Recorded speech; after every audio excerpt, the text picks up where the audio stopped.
Vídeo de hoje do canal do Nicola vai te contar que Lucas Moura, velho sonho do torcedor do São Paulo, recebeu 3 propostas diferentes nos últimos dias. Quero te atualizar também sobre Roger Guedes, que história é essa de que ele pode trocar o Corinthians por um time da Major League Soccer. Informação relevante sobre Andrei Santos, volante que pertence ao Vasco. O Vasco quer a renovação do contrato, mas você vai entender daqui a pouco. Vou falar ainda sobre Oscar, qual foi a verdade para o não acerto entre o Meia e o Flamengo. Para completar, como é que o Antônio Mohamed, o ex-técnico do Atlético, vê Flamengo e Palmeiras. Ele deu uma entrevista bem interessante a uma emissora de TV na Argentina. Conto também sobre Ronaldo Fenômeno, sobre o Ceará, as últimas do mercado e muito mais.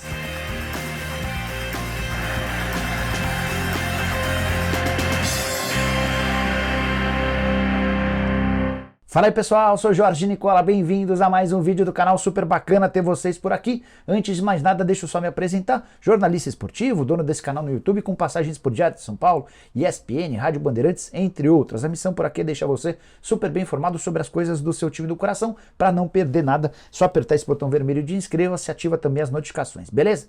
Bora começar contando que todo esse conteúdo é um oferecimento de Aposta Ganha, site de apostas esportivas que me dá a maior sorte. Para você ter a oportunidade de concorrer também é super simples, basta você escolher o jogo que você quiser apostar e sair fazendo suas cotações. Nessa quarta-feira a gente tem as partidas de volta da Copa do Brasil, com destaque para Corinthians e Atlético Goianiense, vitória do Timão paga R$ 1,53. Atlético Paranaense e Flamengo, vitória do Flamengo fora de casa paga R$ 1,92. Fluminense e Fortaleza, se o Fluminense vencer, você recebe R$ 1,72. Tem ainda na quinta-feira América e São Paulo, um empate pagando R$ 3,10. Isso sem falar em Série B, competições pelo mundo, tudo isso à sua disposição na Aposta Ganha. Para apostar é só pegar o link que está no comentário fixo. Já faz seu cadastro agora mesmo na Aposta Ganha e começa a aproveitar. Bora iniciar o vídeo com o tradicional giro de notícias e as primeiras informações são sobre o São Paulo. Carlos Belmonte deu uma entrevista ao André Hernan nessa segunda-feira e falou sobre as renovações de contrato dos atletas do Tricolor. Sobre Miranda, o zagueiro fica para a próxima temporada se quiser, basta o Miranda demonstrar a intenção de não encerrar a carreira para ter seu vínculo prorrogado. Sobre Luizão, de acordo com o Belmonte, as tratativas estão avançando e há otimismo no São Paulo. Aí eu tenho uma informação um pouco diferente, já havia contado para vocês que o São Paulo fez algumas propostas, todas recusadas. Belmonte ainda falou sobre Igor Gomes, descartou que o meio atacante tenha feito um pedido salarial compatível àquilo que ganha o Caleri. Posso assegurar para vocês, fui eu quem contei essa informação em primeira mão, que sim, o Igor Gomes pediu o mesmo patamar financeiro do Caleri. Ele não citou o Caleri em sua pedida, mas a intenção dele é ganhar algo na casa dos R$800 mil por mês, exatamente o que ganha o Caleri. Nessa mesma entrevista, o Belmonte admitiu que foram 3 propostas feitas pelo São Paulo já recusadas pelo jogador. Mudando de assunto, quero te contar a respeito de Giovani, atacante que já pertencia ao Corinthians, mas foi só recentemente comprado do Capivariano, R$3 milhões. Certamente ele já vale mais do que isso, até porque nessa segunda-feira foi convocado para jogar pela Seleção Brasileira Sub-20, atacante de enorme futuro, ótima aquisição alvinegra. Quero falar agora sobre o Bahia, que anunciou na noite dessa segunda-feira, bem perto do fechamento da janela, a chegada de Caio Vidal, atacante que fez relativo sucesso no Internacional. Ele se junta a outros 6 reforços do Bahia nessa janela de transferências. Foram eles o zagueiro Noga, lateral direito Marcinho, meio atacante Ricardo Goulart, além dos atacantes Igor Torres e Copete e o centroavante Ítalo, que chegou do Red Bull Bragantino. Para fechar o giro de notícias, contar que o Cruzeiro contratou o meio atacante Ian, só 19 anos de idade. Ele é tratado como uma das maiores promessas da Ferroviária, atleta que chega por empréstimo até julho de 2023, com opção de compra. Bora falar agora sobre toda a verdade a respeito de Oscar. Por que o meio atacante que queria tanto jogar no Flamengo não conseguiu ser liberado pelo Xangai Port? Venho desde a semana passada antecipando em primeira mão para vocês que as tratativas com o Xangai Port estavam complicadas. Rolou uma videoconferência na última quinta-feira que não garantiu avanços. Na madrugada de domingo para segunda no Brasil, já na segunda-feira à tarde na China, existiram mais reuniões. Representantes do Oscar foram dormir por volta das 4 da manhã, batendo papo, conversando e discutindo com os representantes do Xangai Port sobre a liberação do Oscar por empréstimo até o fim dessa temporada. Por que houve tanta exposição e tantas garantias de que ele jogaria no Flamengo? porque o Oscar já havia dito sim ao Flamengo há alguns dias, coisa de 15 dias, ele havia topado baixar seu salário de 10 milhões de reais para algo na casa de 1,5 milhão de reais por mês. Ele abriria mão de 8 milhões e meio de reais mensais para jogar no Flamengo. Faltava apenas a liberação do Xangai Port. Em determinado momento, coisa de 10 dias atrás, o time chinês disse ao Flamengo que toparia emprestá-lo até dezembro. Foi por isso que o Oscar usou suas redes sociais para dar um até breve aos dirigentes e torcedores do Xangai Port. O problema é que o time chinês voltou atrás. Ele acabou desistindo daquilo que havia sido combinado de forma verbal a respeito da liberação do atleta. O próprio Oscar reconheceu através das suas redes sociais as tratativas com o Flamengo. Ele disse o seguinte, abre aspas, agradeço o interesse do Flamengo e da torcida, mas não foi possível concretizar nesse momento. Desejo muita sorte ao clube e a todos os amigos que tenho por lá no restante da temporada, fecha aspas. Oscar fala, em determinado momento desse texto, que não deu certo nesse momento. Ele ainda vai tentar fechar com o Flamengo para o ano que vem, para agora está completamente descartado, mas a gente já percebeu o quanto ele é querido no Xangai Port e quanto parece que essa liberação vai ser bem complicada. Bora falar sobre o Ceará, que busca desde domingo um novo técnico para substituir Marquinhos Santos, demitido após a derrota por 1-0 para o Fortaleza. E as primeiras negociações do vovô acabaram esbarrando nas pedidas ou em vetos de treinadores. O Ceará já conversou com Abel Braga, Renato Gaúcho, Vanderlei Luxemburgo, Odair Hellmann e Silvinho. Nenhum desses treinadores topou dirigir o Ceará daqui até o fim da temporada.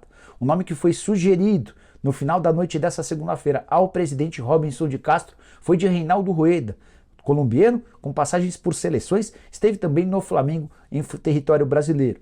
Vai haver uma avaliação dos dirigentes do Ceará e uma resposta vai ser dada nessa terça-feira. Thiago Largue e Alberto Valentim são outros nomes cogitados e especulados. Queria saber de você, torcedor do Ceará, quem você gostaria de ver comandando seu time? Use o espaço para comentários e opine. Bora repercutir agora uma entrevista bem legal que Antônio Mohamed, ex-técnico do Atlético Mineiro, deu a uma emissora de TV na Argentina. Ele era perguntado a respeito do sucesso dos clubes brasileiros e sobre o favoritismo de Flamengo e Palmeiras na reta final da Libertadores. Um dos apresentadores quis saber do Turco Mohamed se existe chance de o Vélez passar pelo Flamengo. O Turco disse que existe, porque é futebol, mas admitiu que o Flamengo atingiu hoje uma capacidade técnica e de resultados que em outro momento não tinha. Ele até lembrou que o primeiro confronto entre Atlético e Flamengo no início da temporada pela Supercopa tinha o Flamengo absolutamente desencontrado. Ele lembra da passagem do Paulo Sousa, ele cita o técnico português que permitia que o Flamengo marcasse com linhas muito largas, muito distantes uma das outras, e dessa maneira era um Flamengo extremamente fácil de ser batido. Hoje, com um sistema defensivo bem mais sólido e fazendo gols à beça, o Flamengo é para o Turco Mohamed o principal candidato ao título da Libertadores. Ele deixou bem claro que confia mais no Flamengo do que no Palmeiras. Embora ele tenha se referido ao Palmeiras de um jeito curioso. Ele cita que o Palmeiras aniquila os adversários pequenos, com goleadas como a gente assistiu na Libertadores, mas diante dos grandes, como Flamengo, Atlético Mineiro e River Plate, foram esses os clubes citados, o Palmeiras dá a bola para o adversário e se comporta de maneira muito confortável no contra-ataque. Mohamed lembra, por exemplo, da classificação do Palmeiras dramática contra o River Plate num jogo em que o River foi muito melhor. Também cita que o Atlético poderia ter feito 4-0 no Palmeiras no jogo no Mineirão, mas de forma inexplicável o Palmeiras foi buscar o 2-2 e acabou eliminando o Galo mesmo sem merecer. Muito respeito, tanto para falar de Palmeiras quanto para falar de Flamengo, embora o Turco Mohamed tenha deixado bem claro que hoje prefere muito mais o Flamengo, tem muito mais convicção de que o Flamengo pode ser o campeão da Libertadores do que o Palmeiras. Bora falar agora sobre o Cruzeiro. Ronaldo Fenômeno, dono do clube, já começou a trabalhar nos bastidores junto à CBF em relação à possibilidade de a Raposa receber um prêmio em caso de título do Campeonato Brasileiro da Segunda Divisão. Aí você pode estar pensando, mas Nicola, será que ele não está sendo precipitado? Tá não. Hoje, a vantagem do Cruzeiro em relação aos vice-líderes é de 10 pontos. O Cruzeiro aparece com 53 pontos, o Bahia e o Grêmio têm 43 pontos cada. Raposa que abriu 19 pontos de vantagem em relação ao Londrina, quinto colocado, ou seja, o acesso está absolutamente garantido, o título também parece bem encaminhado. Qual que é a lógica do Ronaldo? O time que vence a Série B já entra direto na terceira fase da Copa do Brasil, deixando de participar da primeira e da segunda com prêmios interessantes. Quem participa da primeira fase da Copa do Brasil embolsa R$ 1.270.000, pelo menos embolsou nesse ano. Na segunda fase são mais R$ 1,5 milhão. Se você soma a participação nessas duas fases, estamos falando de algo na casa de R$ 2.800.000. Ronaldo está pleiteando junto ao presidente da CBF que esse passa a ser o valor estabelecido para o campeão da Série B nesse ano e para as próximas temporadas. Beleza, você vai colocar esse time na terceira fase da Copa do Brasil, então estipula isso como prêmio, R$ 2.800.000. É uma forma de você valorizar o time que é campeão da segunda divisão sem que ele deixe de ter receitas importantes para a próxima temporada. Não sei se esse pleito do Ronaldo vai acabar sendo aceito, mas tem lá sua razão de ser. Ronaldo Fenômeno muito afim de buscar o máximo de receitas possíveis. Bora falar agora sobre Andrei Santos e a renovação de contrato com o Vasco da Gama. Andei lendo vários portais afirmando que uma reunião nessa semana deve garantir avanços nas tratativas para a extensão do vínculo que se encerra em agosto de 2023. A partir de fevereiro do próximo ano, o Andrei, só 18 anos de idade, a maior revelação de São Januário nos últimos tempos, já pode assinar um pré-contrato com quem bem quiser para deixar o Vasco de graça em agosto.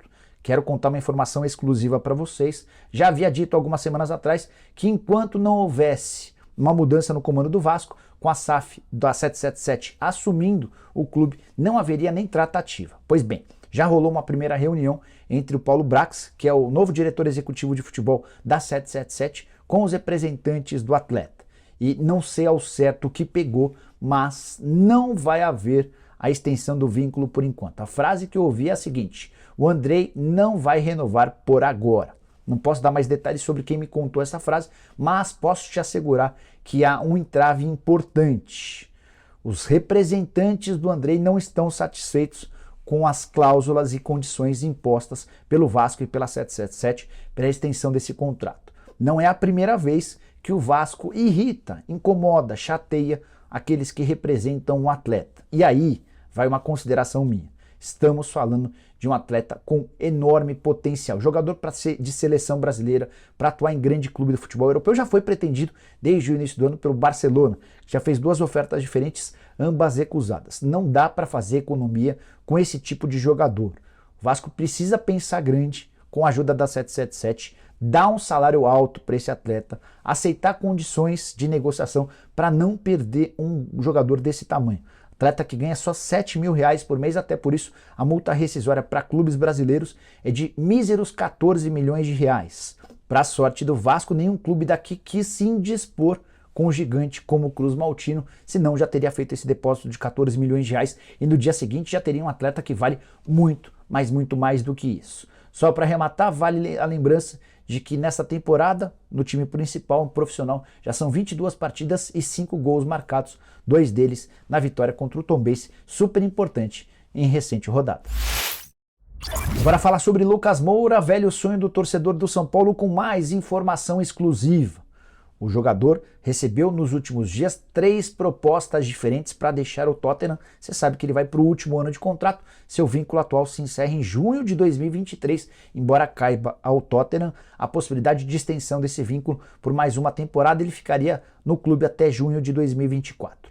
Os 3 times interessados com propostas oficiais foram da própria Inglaterra, da Itália e da Arábia Saudita. Esse último time saudita se dispôs a colocar um caminhão de dinheiro tanto para o Tottenham quanto para o Lucas, que já tem um bom salário, mas ganharia ainda mais se mudasse para a Arábia Saudita. Para a sorte do São Paulo, todas as propostas foram recusadas pelo Tottenham. Por que eu cito a sorte do São Paulo? Se o Lucas se muda agora para qualquer time, seja na Inglaterra, na Itália ou na Arábia Saudita, é possível que ele fique mais do que uma temporada. E entre os planos do Lucas Moura para voltar ao Brasil, existe a chance de, no fim do contrato dele com o Tottenham, retornar diretamente ao São Paulo. Se ele é vendido para qualquer outro clube, esse processo certamente vai ser adiado em pelo menos mais 1 ou 2 anos. Se fosse torcedor do São Paulino, eu torceria para que o Lucas permanecesse no Tottenham durante toda essa temporada e aí, livre do contrato, talvez não diante de uma grande temporada, pudesse ser negociado sem custos com o tricolor paulista. Lucas, que entrou nos minutos finais das 2 primeiras partidas do Tottenham na Premier League. Jogou 4 minutos contra o Southampton, mais 8 minutos contra o Chelsea. São Paulo monitora com atenção a situação do atleta, mas nem chegou a fazer proposta para o Tottenham. É hoje incompatível com a realidade financeira do São Paulo, o Lucas ganha mais de 2 milhões de reais por mês na Inglaterra. Quero fechar o vídeo para falar sobre Roger Guedes, repercutindo uma notícia que surgiu nos últimos dias e que dá conta de que o atleta pode se mudar do Corinthians para a Major League Soccer. Mais uma vez o nome do Roger Guedes especulado em possível mudança. Desde que foi contratado pelo Corinthians, ele já teve seu nome vinculado ao Krasnodar da Rússia e também a um time saudita. Essas propostas acabaram não se confirmando, pelo menos o Corinthians nunca admitiu ter recebido ofertas oficiais pelo jogador, cujo contrato se encerra longe, só em agosto de 2025, quando o Corinthians o contratou, pagou 16 milhões de reais de luvas para ter 40% do valor de uma venda futura, até por causa desse percentual bem baixo. Negociar o Roger Guedes só seria bacana se fosse por cifras bem altas.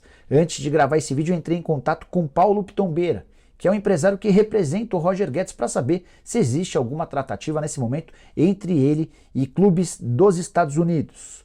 O Paulo Pitombeira me disse o seguinte, abre aspas, não há nenhuma verdade nessa história, fecha aspas. Então, Roger continua jogando pelo Timão. Na atual temporada são 45 jogos, 10 gols e 3 assistências. Entre altos e baixos, alguns desacertos com o técnico Vitor Pereira, é um daqueles que mais se destacam no ataque alvinegro, é inclusive o artilheiro do Timão. Na atual temporada, eu queria que você desse uma nota de 0 a 10 para o Roger Guedes. Use o espaço para comentários para fazer sua avaliação. Bom, pessoal, essas as informações que eu queria dividir com vocês nessa terça-feira. Quem curtiu o vídeo, deixa like, se inscreve no canal. A gente volta mais tarde, sempre com a missão de deixar você super bem informado. Abraço, tchau!